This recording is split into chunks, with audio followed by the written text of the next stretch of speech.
নিয়েছি। এই এতটা 1 বাটি পরিমাণে আমি চালের গুঁড়ো নিয়েছি। তোমরা যতটা পরিমাণ তোমার বাড়ির লোক মেম্বার আছে সেই মতো নেবে। আমি এখানে নিয়েছি অনেকটাই চালের গুঁড়ো নিয়েছি, কারণ আমার বাড়ির মেম্বার অনেক। তো মনে হবে স্বাদ মতো তুমি নুনটা দেবে। অল্প পরিমাণে একটু নুন দিয়ে দিই। 1 চামচ মতো গুঁড়ো দুধ দিলাম, বেশি লাগবে না, 1 চামচ। তার সঙ্গে আমি অল্প পরিমাণে একটু ময়দা দিলাম। গুড় তো দেবোই, তার সঙ্গে অল্প পরিমাণে একটু চিনিও দেবো, তাহলে মিষ্টিটা গুড়ের মিষ্টিটা আসে না, তার জন্য একটু হালকা চিনি, এই চিনিটা দিয়ে দেবো। দিয়ে এটাকে মিক্স করে নেবো। ওটা আস্তে আস্তে সব দিয়ে দিলাম, দিয়ে এটা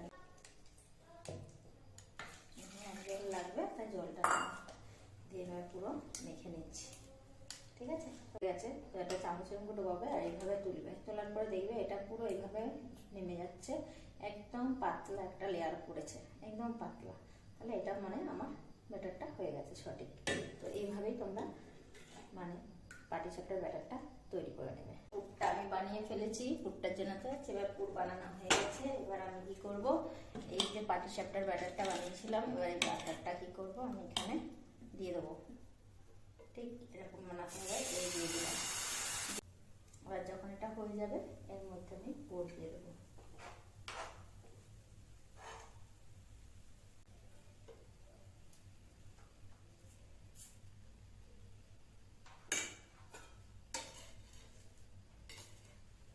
দেখো আমার পাটিসাপটাটা হয়ে গেছে। এবার আমি কি করব, এইভাবে সবকটাকে এইভাবে